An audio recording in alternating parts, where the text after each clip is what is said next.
मैं Shagufta Shaikh Nagesh Karsagi Orchid School channel में आप सभी का फिर से एक बार स्वागत है।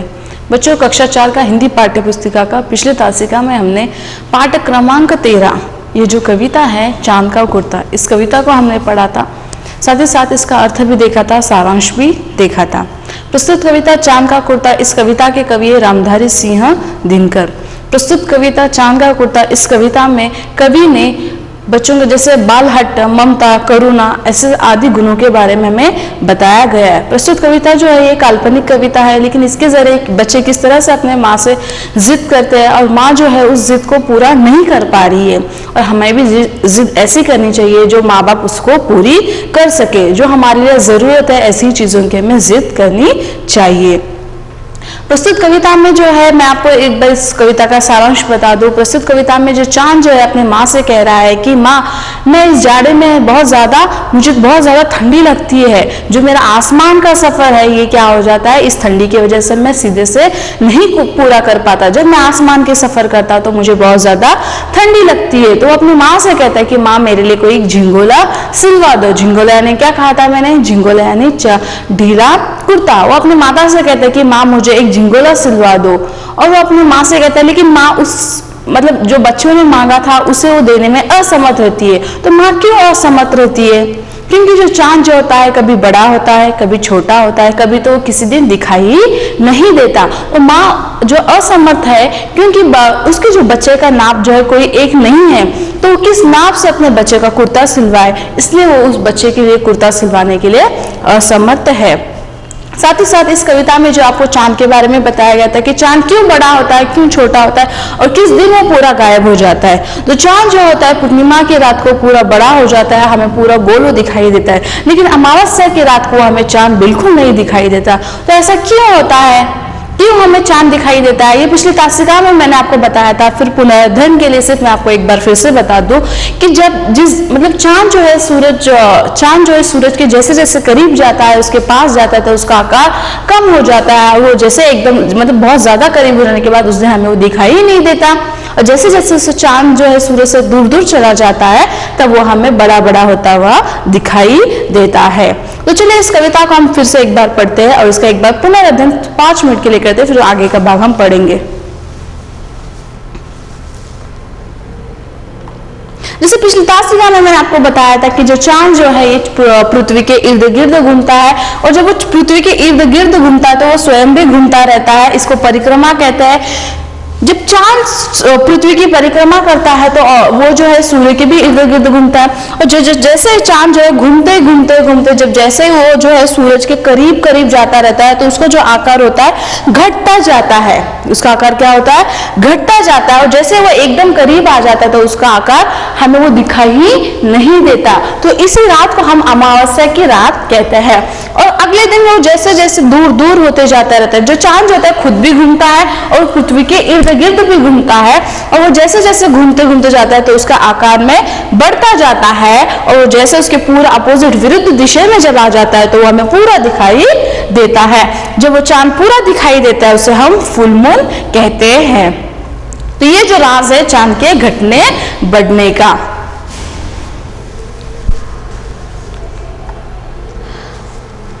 इस कविता को हमने पिछली तासिका में पढ़ा था, तो इस कविता को मैं सिर्फ आपको एक बार पढ़कर सुनाऊंगी। आप भी इस कविता को मेरे साथ पढ़ना है। पिछली तासिका में मैंने आपको इस कविता को कंठस्थ करने के लिए कहा था। उम्मीद है आपने इस कविता को कंठस्थ कर लिया होगा। तो चलिए इस कविता को हम फिर से एक बार पढ़ते। हटकर बैठा चांद एक दिन माता से यह बोला, सिलवा दो माँ मुझे ऊन का मोटा एक झिंगोला। सनसन चलती हवा रात भर जाड़े से मरता हूँ, ठिठुर ठिठुर कर किसी तरह यात्रा पूरी करता हूँ। आसमान का सफर और यह मौसम है जाड़े का, न हो अगर तो ला दो कुर्ता ही कोई भाड़े का। बच्चे की सुन बात कहा माता ने, अरे सलोने कुशल करे भगवान लगे न तुझको जादू टोले। जाड़े की बात ठीक है पर मैं तो डरती हूँ, एक नाप में कभी नहीं तुझको देखा करती हूँ। कभी 1 अंगुल भरा चौड़ा, कभी 1 फुट मोटा, बड़ा किसी दिन हो जाता है और किसी दिन छोटा। घटता बढ़ता रोज किसी दिन ऐसा भी करता है, नहीं किसी की भी आंखों को दिखलाई पड़ता है। अब तू ही तो बता, नाप तेरा किस रोज लिवाए, सीधे एक झिंगोला जो हर रोज बदन में आए। दोस्तों जो कविता है चांद का कुर्ता, इस कविता में जो है हटकर बेटा, यानी चांद जो अपने माता से कहता है कि माँ मेरे लिए कोई एक कुर्ता सिलवा दो, ढीला कुर्ता सिलवा दो, ऊन का यानी वूल का, कोई एक जो है जाड़ा मोटा सा है जिससे मुझे ठंडी ना लगे, ऐसा एक ढीला कुर्ता सिलवा दो। हवा सनसन चलती हवा रात भर, हवा कैसे चलती है? सनसन। तो पिछली राशिका में हमने जो देखा था, घुंघरू कैसे बजते हैं? छम छम। चूड़िया कैसे होती है? छन छन। और सिक्के कैसे होते हैं? खन खन। इस प्रकार का आवाज का इस्तेमाल किया जाता है, शब्दों का इस्तेमाल किया जाता है। हवा सनसन चलती है, जाड़ा यानी ठंडी, और ठंडी से मैं ठिठुरता हूँ, मुझे बहुत ज्यादा सर्दी लगती है। और इसी तरह मैं जो आसमान की सफर पूरी करता हूँ, आसमान का सफर, और यह मौसम है जाड़े का। मौसम कौन सा है? जाड़े का। वास्तव में ऋतु मौसम जो है कितने प्रकार के होते हैं? मौसम जो होते हैं 3 प्रकार के होते हैं, गर्मी का मौसम, बारिश का मौसम और जाड़े का मौसम। जाड़े के मौसम को हम सर्दी का मौसम कहते हैं। इस प्रकार 3 प्रकार के मौसम होते हैं। नो अगर तो ला दो कुर्ता ही कोई भाड़े का, भाड़े का यानी किराए पर, जिससे हम बाद में जैसे जाड़े का मौसम खत्म हो जाएगा तो हम उसे वो लौटा देंगे। इस प्रकार का अगर आपके पास नहीं है कोई कुर्ता तो आप कोई भाड़े का ही, किराए का ही कोई कुर्ता लेकर आना। बच्चे की सुन बात कहा माता ने, अरे सलोने, सलोने यानी क्या? सुंदर। तो अपने बेटे को कहती है, अरे सलोने, सलोने कुशल करे भगवान, लगे ना तुझको जादू टोने। माँ को डर है, जो इसका चांद का जो आकार बढ़ रहा है, कम हो रहा है, ये कोई जादू टोना तो नहीं कर रहा। जाड़े की बात ठीक है पर मैं तो डरती हूँ, एक नाप में कभी नहीं तुझको देखा करती हूँ। तो माँ को किस बात का डर है? तो माँ को जादू तोड़ने का डर है कि मेरा बेटा कभी बड़ा दिखता है, कभी छोटा दिखता है, कभी दिखाई नहीं देता, कहीं उसको नजर ना लग गई हो। अगर तेरा कोई एक नाप हो तो मैं तुझे कोई कुर्ता सिलवा दूं। कभी 1 अंगुल बड़ा चौड़ा, कभी 1 फुट मोटा, बड़ा किसी दिन हो जाता है और किसी दिन छोटा। तो कभी इतनी उंगली जितना तो छोटा हो जाता है, कभी 1 फुट लंबा तो हो जाता है। तो मैं किस प्रकार का कुर्ता तेरे लिए सिलवाऊं? घटता बढ़ता, घटता बढ़ता यानी घटना यानी कम होना, बढ़ना यानी बड़ा, मतलब बड़ा हो जाना। घटता बढ़ता, ये दोनों विलोम शब्द है, एक साथ ही इनका इस्तेमाल किया गया। पिछली तासिका में हमने बताया था, जैसे पीछे, आगे, पीछे, ऊपर, नीचे, ऐसे जो शब्द है विलोम शब्द, कभी कभी इनका साथ में प्रयोग किया जाता है। घटता बढ़ता रोज किसी दिन ऐसा भी करता है, नहीं किसी की भी आंखों को दिखलाई पड़ता है। अब तू ही तो बता, नाप तेरा किस रोज लिवाए, सीधे एक झिंगोला जो हर रोज बदन में आए। तो अपने माँ जो अपने बेटे से कह रही है, तो कभी कभी दिखाई नहीं देता तो तू कुर्ता कैसे पहनेगा? अब तू ही बता, तेरा नाप जो है, तेरा मेजरमेंट जो है, तू ही मुझे बता, जो मैं लो लिवाए, लिवाए मतलब लेना, तेरा नाप किस रोज लिवाए, लिवाए मतलब किस रोज हम तेरा माप नाप ले कि जिस दिन, मतलब वो जो नाप तुझे वो सही से आएगा और वो जो कुर्ता है तू रोज पहनेगा। तो प्रस्तुत कविता में अपने लिए चांद का कुर्ता माध्यम से चंद्रमा की समस्या का समाधान ढूंढने का प्रयास किया गया है। चंद्रमा को क्या समस्या है कि वो ठंडी में बहुत ज्यादा उसको सर्दी लगती है, तो अपने उसको कुर्ता चाहिए। बेटा चांद सनसनाती हवा के चलते ठंड से परेशान है, वो माँ से अपने लिए एक मोटा झिंगोला या किराए पर कोई कुर्ता ला देने का आग्रह करता है, किंतु माँ चांद के घटते बढ़ते रूप के कारण उसके ठीक माप का झिंगोला सिलवा पाने में स्वयं को असमर्थ पाती है। इसका कविता के कठिन शब्द देखे थे, झिंगोला, ढीला कुर्ता, ठिठुरना यानी सर्दी से कांपना, सफर, यात्रा, सलोना, सुंदर, अंगुल, उंगली। बहुविकल्पीय प्रश्न। तो चलिए इस पाठ का जो है यहाँ तक का भाग हमने देखा था, आज जो है हम अगला भाग देखेंगे। तो चलिए इस कविता के जो है हमने सारांश देखा था, अब इसके हम प्रश्न उत्तर करेंगे। आप भी अपनी पुस्तिका में इसको पूरा करना है। बहुविकल्पीय प्रश्न, सही विकल्प पर सही का निशान लगाइए। जैसे बालक चांद क्या सिलवाना चाहता था? बालक चांद फ्रॉक, झिंगोला, कमीज। झिंगोला यानी क्या? ढीला कुर्ता। तो बालक चांद क्या सिलवाना चाहता था? बालक चांद झिंगोला सिलवाना चाहता था। ये इसका सही जवाब है। आप भी अपने पाठ्य पुस्तिका में इस प्रकार का सही का निशाना लगाना है। दूसरा प्रश्न है, बालक चांद किस मौसम में ठिठुर कर यात्रा करता है? मौसम कितने प्रकार के होते हैं? मौसम 3 प्रकार के होते हैं। सर्दी का मौसम होता है, गर्मी का मौसम होता है और बारिश का मौसम होता है। लेकिन बालक को ठंडी कब लग रही थी? कौन से महीने में ठंडी, कौन से ऋतु में हमको ठंडी लगती है? जाड़े के मौसम में, यानी सर्दी के मौसम में। तो यहाँ पे जो है बालक चांद किस मौसम में ठिठुर कर यात्रा कर रहा था? बरसात में, सर्दी में या धूप में? बिल्कुल सही। तो बालक चांद सर्दी के मौसम में ठिठुर कर यात्रा कर रहा था। तो चलिए अगला प्रश्न देखते हैं। प्रश्न क्रमांक 2, एक वाक्य में उत्तर लिखिए। एक वाक्य में उत्तर लिखिए। चांद कहाँ सफर करता है? चांद यात्रा कर रहा है, लेकिन कहाँ सफर कर रहा है? वो कहाँ यात्रा कर रहा है? चांद आसमान में सफर करता है। चांद आसमान में ही रहता है ना, कि जमीन पे आता है? बिल्कुल नहीं। जो चांद जो है आसमान में रहता है, तो चांद जो है आसमान में सफर करता है। दूसरा प्रश्न है, माँ को किस बात का डर है?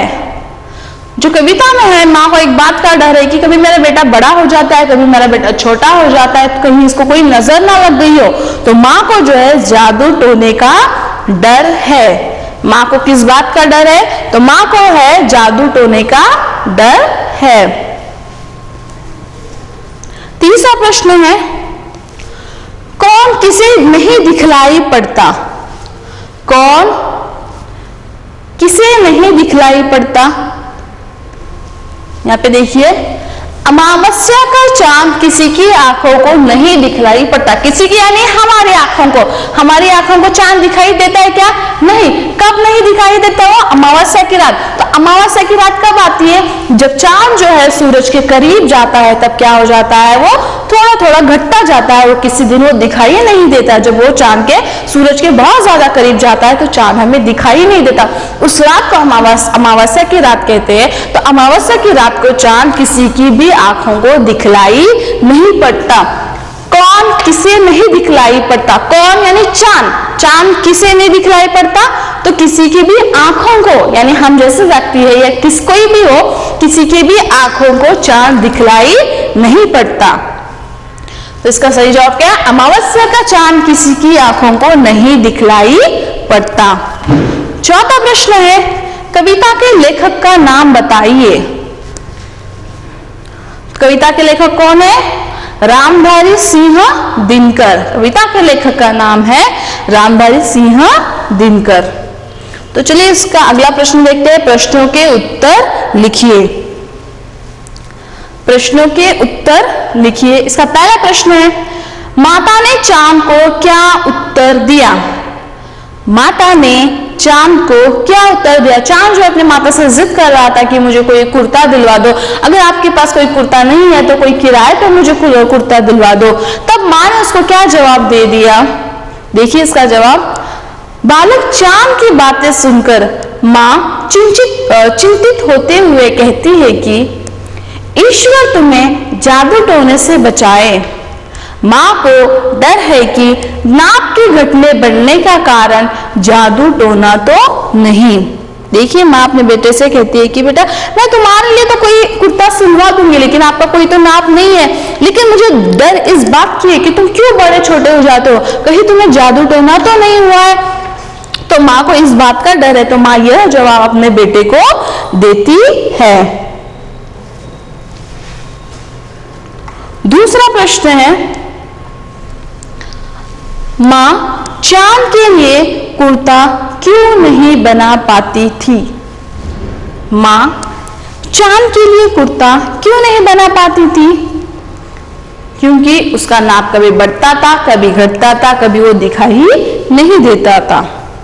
सही जवाब है इसका, माँ चांद के लिए कुर्ता नहीं बना पाती क्योंकि चांद का कोई निश्चित आकार नहीं है।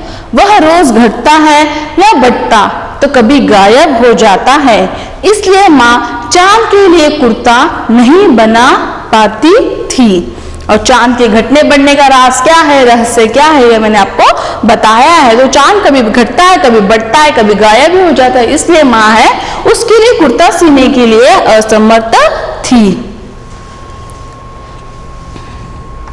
तो चलिए अगला देखेंगे हम लोग, कविता की पंक्तियां पूरी कीजिए। आप भी इस कविता की पंक्तियां आपके पाठ्य पुस्तक में पूरी करना है। सनसन चलती, आगे डैश दिया गया, तो यहाँ पे क्या आएगा, कविता से प्रस्तुत कविता से आपको यह ढूंढ के लिखना है। सनसन चलती हवा रात भर जाड़े से मरता हूँ, पूरा लिखना है आपको, ठिठुर ठिठुर कर किसी तरह यात्रा पूरी करता हूँ। तो इसका सही जवाब क्या है, सनसन दिया, तो सनसन चलती हवा रात भर जाड़े से मरता हूँ। सनसन चलती हवा रात भर जाड़े से मरता हूं। जाड़े से कौन मरता है, सनसन चलती हवा रात भर जाड़े से मरता हूं। तो जाड़े से कौन मरता है, तो जाड़े से जो यहाँ पे चांद कह रहा है कि मैं जाड़े से मरता, यानी ठंडी से मरता हूं। दूसरी पंक्ति क्या है, ठिठुर ठिठुर कर किसी तरह यात्रा पूरी करता हूं। ठिठुर ठिठुर कर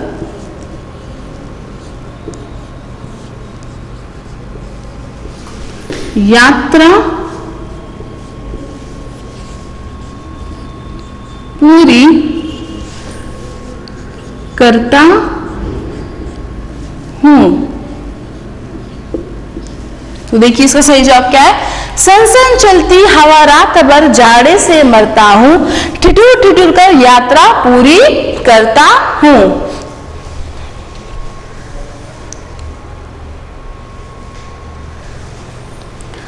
ठिठुर ठिठुर कर, यहां पे एक वाक्य रह गए, ठिठुर ठिठुर कर किसी तरह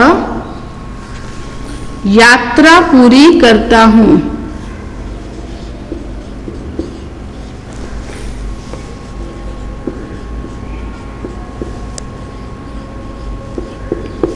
यह है हवा रात, सनसन चलती हवा रात भर जाड़े से मरता हूं, ठिठुर ठिठुर कर किसी तरह यात्रा पूरी करता हूं। दूसरी पंक्ति है, बच्चे की सुनो बात, अब इसका आगे का देखना है आपकी, बच्चे की सुनो बात, कहा माता ने अरे सलोने, कुशल करे भगवान लगे ना तुझको जादू टोने। तो यहाँ पे क्या आएगा, बच्चे की सुन बात, कहा माता ने अरे सलोने, कहा माता ने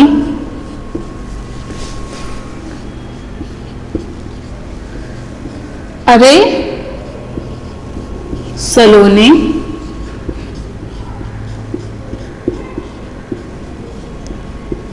अरे सलोने, अरे सलोने यानी क्या, वो सलोने का अर्थ क्या बताया गया, सुंदर।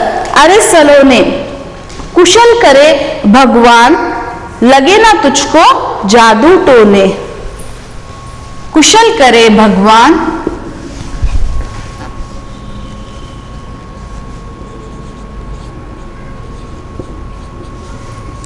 कुशल करे भगवान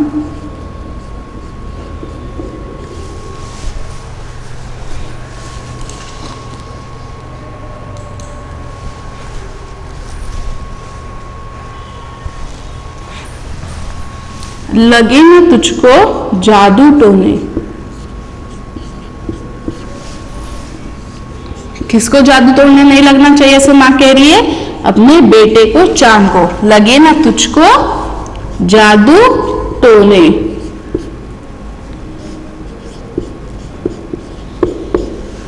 तो देखिए इस वाक्य का पूरा, बच्चे की सुन बात कहा माता ने अरे सलोने, कुशल करे भगवान लगे ना तुझको जादू टोने। तो इसका पहला था, सनसन चलती हवा रात भर जाड़े से मरता हूं, ठिठुर ठिठुर कर किसी तरह यात्रा पूरी करता हूं।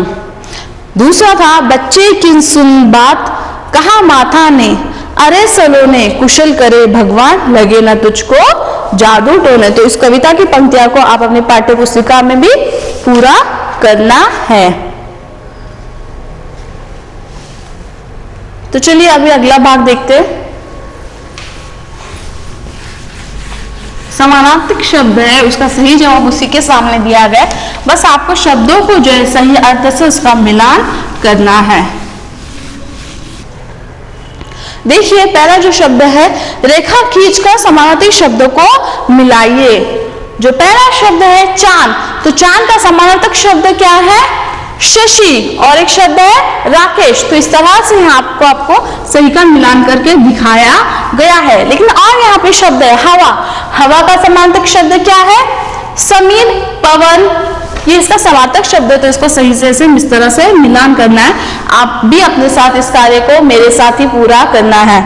दूसरा शब्द, तीसरा शब्द है आंख। आंख का समानार्थक शब्द क्या है? नयन, लोचन। नयन या लोचन। अगला यहाँ पे है माता। माता, माता का समानार्थक शब्द क्या है? जननी और मां। जननी, मां। दूसरा शब्द है दिन। दिन का समानार्थक शब्द है दिवस, वासर। दिवस, वासर। और आसमान, आसमान का समानार्थक शब्द है नभ, गगन। नभ, गगन। तो इस तरह से जो समानार्थक शब्द है, जो सही समानार्थक जो अर्थ है, उसका सही से आपको मिलान करना है। अगला प्रश्न यहाँ पे दिया गया है, प्रश्न क्रमांक 6। इन शब्दों के लिए कविता में से दूसरा उपयुक्त शब्द ढूंढकर लिखिए।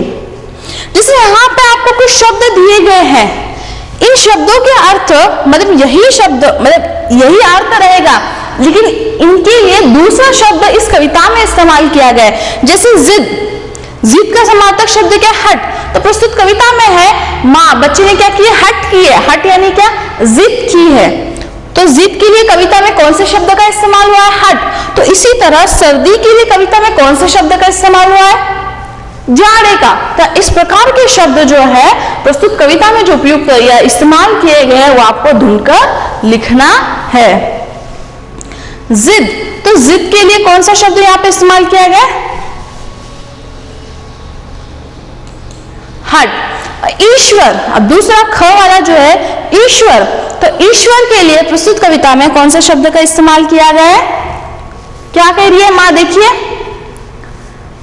पीछे देखिए, बच्चे की सुने बात का माता ने, अरे सलोने कुशल करे भगवान। तो ईश्वर के लिए प्रस्तुत कविता में कौन सा शब्द का इस्तेमाल किया गया है?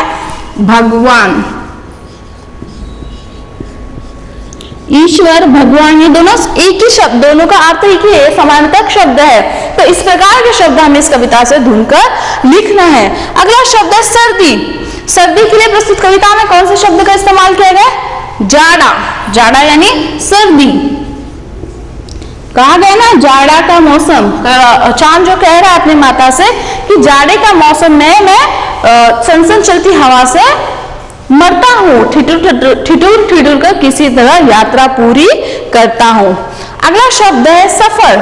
सफर के लिए देखिए कविता में जो दूसरी पंक्ति है, उसमें जो दूसरा लाइन जो है, ठिठुर ठिठुर कर किसी तरह यात्रा पूरी करता हूं। यात्रा यानी सफर। तो सफर के लिए कौन सा शब्द का इस्तेमाल किया गया प्रस्तुत कविता में? यात्रा। प्रस्तुत कविता में सफर के लिए कौन से शब्द का इस्तेमाल किया? यात्रा। अगला शब्द है बालक। तो बालक के लिए प्रस्तुत कविता में कौन से शब्द का इस्तेमाल किया गया है? बच्चा। बालक, बच्चा। अगला शब्द है नेत्र। नेत्र, देखिए मैं आपको पंक्ति के साथ बता रही हूं कि आप बताएंगे कि इसका इस्तेमाल कहां गया है। तो यहां पे देखिए नीचे वाले में, बट्टा घट्टा रोज किसी दिन ऐसा भी करता है, नहीं किसी की भी आंखों को दिखलाई। नेत्र यानी आंख। नेत्र यानी आंख। तो प्रस्तुत कविता में नेत्र के लिए कौन से शब्द का इस्तेमाल किया गया? आंख। अगला शब्द है रात्रि। रात्रि, तो रात्रि ही किसका समानार्थक शब्द है?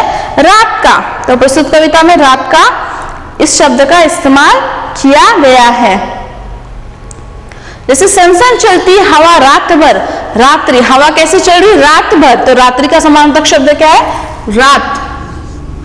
और इस कविता में रात्रि के लिए कौन से शब्द का इस्तेमाल किया है? हवा, सनसन चलती हवा रात भर, रात का इस्तेमाल किया गया है। और प्रस्तुत कविता में उंगली के लिए एक शब्द का इस्तेमाल किया गया। देखिए, कभी 1 अंगुल भरा चौड़ा, कभी 1 फुट मोटा। अंगुल यानी उंगली, अंगुल यानी उंगली, तो उंगली के लिए कौन से शब्द का इस्तेमाल किया गया? अंगुल, अंगुल यानी उंगली। तो इस प्रकार के जो शब्द है जिद, हट, ईश्वर, भगवान, सर्दी, जाड़ा, सफर, यात्रा, बालक, बच्चा, नेत्र, आंख, रात्रि, रात, उंगली, अंगुल। उम्मीद है आप भी मेरे साथ इस कार्य को पूरा कर रहे हैं। अगला प्रश्न देखेंगे हम, निम्नलिखित युग्म शब्दों का प्रयोग करके वाक्य बनाओ। इस प्रकार के जो शब्द होते हैं, एक ही शब्द जब 2 बार आते हैं, इस प्रकार के शब्दों को हम युग्म शब्द कहते हैं। जैसे यहाँ पे धीरे धीरे, एक ही शब्द 2 बार आया है। इस प्रकार के जो शब्द, एक ही शब्द जब 2 बार एक साथ आते हैं, तो ऐसे शब्दों को हम युग्म शब्द कहते हैं। अपना, अपना, साथ, साथ, बड़े, बड़े। तो ये जो युग्म शब्द है, इनका इस्तेमाल कर हमें वाक्य बनाना है। धीरे धीरे, यहाँ पे जैसे एक वाक्य बनाएंगे कि वो धीरे धीरे बातें कर रहे थे।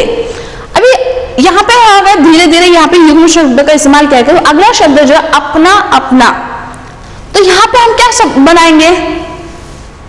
सभी लोग अपना अपना ध्यान रखिए, सभी लोग अपना अपना काम करें। आप कोई अन्य वाक्य भी लिख सकते हैं, जरूरी नहीं कि मैंने जो लिखा वही आपको लिखना है, लेकिन वो इसका जो युग्म शब्द है, इसका इस्तेमाल उसमें सही से होना चाहिए। तो चलिए मैं आपको एक बता दूं, सभी अपना अपना काम करें, सभी अपना अपना काम करे। तो यहाँ पे देखिए, अपना अपना इस युग्म शब्द का मैंने इस्तेमाल किया और यहाँ पे धीरे धीरे का इस्तेमाल किया था। आप अन्य भी लिख सकते हैं, बस जरूरी ये है कि वो वाक्य सही से होना चाहिए। दूसरा शब्द है साथ साथ, दूसरा शब्द है साथ साथ। अब क्या क्या, हम साथ साथ है, हम साथ साथ जाएंगे, ये कोई भी हो सकता है। तो यहाँ पे लिखेंगे हम साथ साथ चले, हम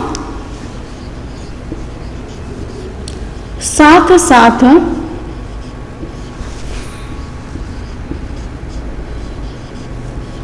चले। साथ साथ यानी मिलकर चले, साथ साथ यानी हम दोनों, ये कोई भी हो सकता है, एक से ज्यादा व्यक्ति होंगे वहां पे, तो हम साथ साथ चले। अगला शब्द है बड़े बड़े।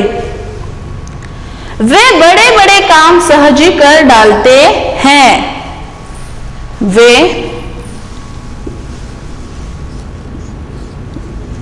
बड़े बड़े काम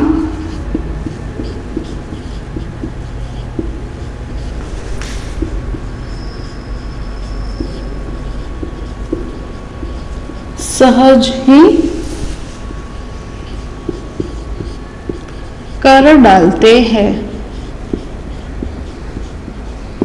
सहज यानी आसानी से, कितना भी बड़ा काम हो बहुत ही आसानी से करते हैं। इस वाक्य का यह अर्थ होता है कि कितना भी बड़ा काम हो वे सहज यानी आसानी से काम वो कर डालते हैं।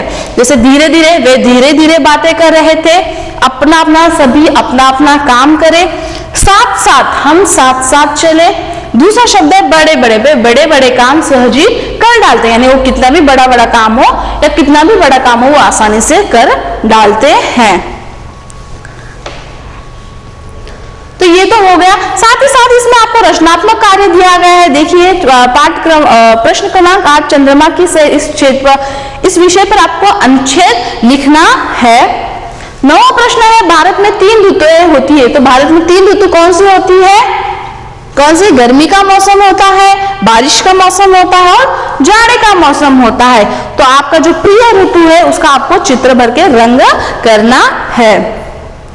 और जो प्रश्न है 10वां प्रश्न है, बूझो तो जाने। बूझो तो जाने यह पहेलियां होती है, आपको यहाँ पे पहेलियां दी गई है तो आपको उसको सही से लिखना है।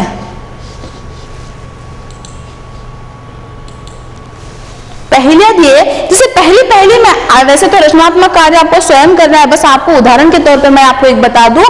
एक थाल मोतियों से भरा, सबके शीश पर औंधा धरा, चारों तरफ वह थाली फिरे, मोती फिर भी एक नहीं गिरे। बताओ कौन? प्रस्तुत पाठ में जो है, अभी इस पाठ के जो हमने है इस कविता को देखा था, साथ ही साथ इसके प्रश्नोत्तर देखा था, लेकिन रचनात्मक जो कार्य होता है छात्रों को स्वयं करना होता है। इसका जो प्रश्न क्रमांक 8 और 9 ये आपको ही करना है। इसका जो प्रश्न क्रमांक 10 और 11 ये भी आपको ही करना है, लेकिन किस तरह से करना है इसका एक उदाहरण तौर पर मैं आपको बता दूं। जो प्रश्न क्रमांक 10वां है, ये बूझो तो जानिए पहेलियां है, तो इसका मुझे सही से जवाब देना है। एक थाल मोतियों से भरा, सबके शीश पर औंधा धरा, चारों तरफ वह थाली फिरे, फिर भी एक नहीं, मोती फिर भी एक नहीं गिरे। तो यहाँ पे किसके बारे में बताया गया? कौन है जो चारों तरफ घूमता है, सारी मोतियां उसमें है और वो औंधा, यानी ऐसे मतलब जो प्लेट होती है, जो प्लेट ऐसे रखेंगे तो उसमें चीजें होती है, लेकिन वो प्लेट उल्टी है तो फिर भी उसमें से मोतियां नहीं गिरती। तो कौन है ऐसा? बताइए। तो इसका सही जवाब है आसमान। आसमान में कितने सारे तारे हैं, कितने सारे ग्रह है, लेकिन वो औंधा है, लेकिन उसमें से कोई भी नीचे नहीं गिरता। तो इस पहेली का सही जवाब आसमान है। तो इसमें और भी शब्द है, जैसे आता है तो फूल खिलते, पक्षी गाते गाना, सभी को जीवन देता, तुम उसके पास न जाना। और एक है, रात को नभ में चमका करता, जैसे चांदी का एक गोला, कोई भी इसे लूट ना पावे, देखने में है बहुत बोला। जो आगे की पहेलियां है ये आपको छात्रों खुद से स्वयं से लिखना है। साथ ही साथ इसका जो प्रश्न क्रमांक 11 है, उचित शब्द चुनकर नीचे दिए गए सौरमंडल के ग्रहों का नाम लिखना है। ये जो रचनात्मक कार्य छात्रों को स्वयं करना है। आज जो हमने कविता पढ़ी थी चांद का कुर्ता, इसके जो कवि थे रामधारी सिंह दिनकर, प्रस्तुत कविता में जो है किस तरह बालक अपनी माता से जिद कर रहा है और जिद पूरी करने के लिए माँ असमर्थ है। माँ असमर्थ क्यों है? क्योंकि उसका कोई एक भी निश्चित नाम नहीं है। माँ को डर है कि मेरे बेटे को कोई नजर ना लग गई हो, ना कोई जादू तो ना लग गई हो। तो साथ ही साथ इस कविता के जो हमने प्रश्नोत्तर देखे थे और इसका जो रचनात्मक कार्य ये बहुत ही रोमांचक है, ये आपको स्वयं करना है। इस कविता को आपको कंठस्थ करना है, साथ ही साथ इसके जो कठिन शब्द है इसको भी आपको मतलब उसको पढ़ना है। आज के लिए बस इतना ही, धन्यवाद।